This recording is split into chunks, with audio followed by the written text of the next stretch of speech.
Hey everyone, I'm hard at work on my Lion King 2019 review, and if you're interested in seeing the progress, you can check out the videos on the YMS Highlights channel. It should be ready either this month or next month, but I figured either way I would talk about another movie in the meantime. The 2006 film known as Deadly Lessons, or The Legend of Simon Conjurer, is a movie that was advertised to me as being Neil Breen with a budget, and after watching it, it is certainly nowhere near as sincere as a Breen film, but it is still pretty funny. The film stars Stuart Paul as Simon Conjurer, and he is also the director of the film. He is basically like a life coach, teacher, therapist man, but also a magician. In the opening scene, he basically hypnotizes a bunch of children into believing they're flying around the room. Whoa, yeah, yoo-ha! It's not even really clear that it's hypnotism. Like, for all we know, these kids are actually flying around the room, and this guy is a fucking wizard. He's just a magical man who's smarter than everybody else, and he's the best, and he's a flawless human being, and that's exactly who you want to cast yourself as the director of the movie, isn't it? It is very, very incredibly bizarre, to say the least. Anyway, he holds this seminar where there's a bunch of different people with varying mental disorders that all need fixing, and he's just the best. He's a magic man, and he can help them fix it. Enlightenment equals mind control. Belief over justice equals magic. This cast of characters includes a fat man that cannot stop eating, an alcoholic, a gambler, a drug addict, an anorexic, a chain smoker, a depressed schizophrenic. It's a real Breakfast Club type scenario here. And within this cast of characters, there is also a man who is addicted to anger and violence, and it just happens to be the only black guy. Nice. And if you thought that was bad, they also lumped in this guy who apparently needs to be cured of his homosexuality. This movie came out in 2006, but the script feels like it was written in the 70s by a 10-year-old. Oh yeah, there's also this guy who's supposed to be a juvenile delinquent, but you can never understand anything that he's saying. I feel like jumping through a window right now. Ah, you're suicidal also, huh? Or that just drugs?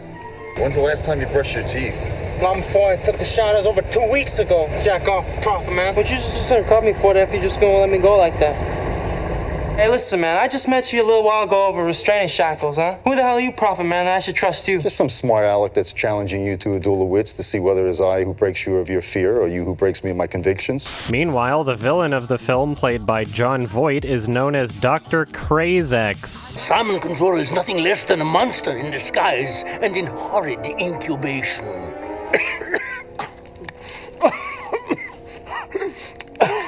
Strong words, strong foe, cloaked as innocence, whom I must conquer with sufficient know-how before he controls more sickly minds, turning this into an epidemic of lethal proportion. This performance is completely over the top for the entire film, and it is absolutely hilarious. I would urge you not to be so concerned with my blood chemistry, as it should be Simon Conjurer's sly mind, which would raise your flag of suspicion.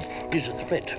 He really hates the main character for some reason, so he decides to frame him for murder. He literally kidnaps one of the children from the beginning and throws them off of a roof so that when the police find the dead body, they're like, oh, it must be because of the Simon Conjurer's lessons. The kid thought that they could fly for real. This is his fault. So the whole seminar thing turns into this ridiculous scavenger hunt where they're reading through a book that he wrote, but it's describing what they're doing as they're doing it. But just then, Dr. Crazex, along with Dean Elkwood, were pulling up with the authorities to arrest Ryan Plogel. What's this Dr. Craze character look like?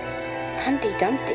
Yep, he's coming. And at no point do any of them think to read ahead past where they are in the book. It's always just like, wow, it's describing what we're doing right now. So yeah, they're on a scavenger hunt now to simultaneously cure their mental disorders and also exonerate the Simon Conjurer from the murder charge. One by one, these characters come to terms with what caused their addictions, and it always just comes out of fucking nowhere. They have some big revelation just being like, oh yeah, when I was a child, something bad happened, and that's why I can't stop eating. Oh yeah, I forgot about it until now. Day after day, he would tell me how ugly I was. You're ugly, kid. Look at that face. Where'd you get that face?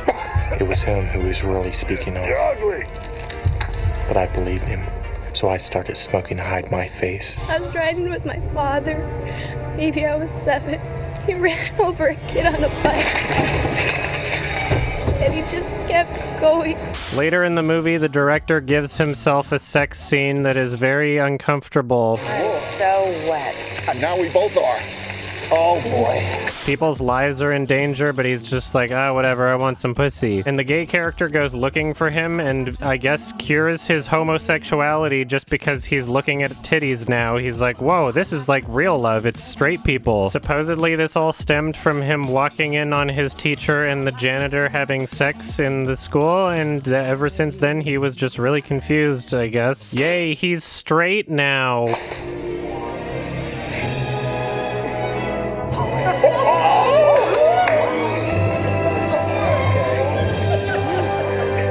The movie is very poorly acted and poorly paced and very repetitive, and they just spend a bunch of time running around Dr. Krazex's mansion looking for clues and coming to revelations about themselves. There was one cool point where there was a button to feed a pig to a live snake. That was cool. It's just a movie that was made by someone who appears to have a big ego. His character's the best and he gets the girl, and also everybody gives him a bunch of money at the end for some reason because apparently helping people wasn't enough. Anyway, if you like bad movies, then definitely check this one out. I didn't really feel like going through this film with a fine-tooth comb while I'm in the middle of working on my Lion King 2019 review. I just figured I'd mention it and talk about some of my favorite parts of the film. It is pretty laughable and ridiculous, so yeah, check it out. I think it's on Tubi, and I'm giving this one a 1 out of 10. Thanks.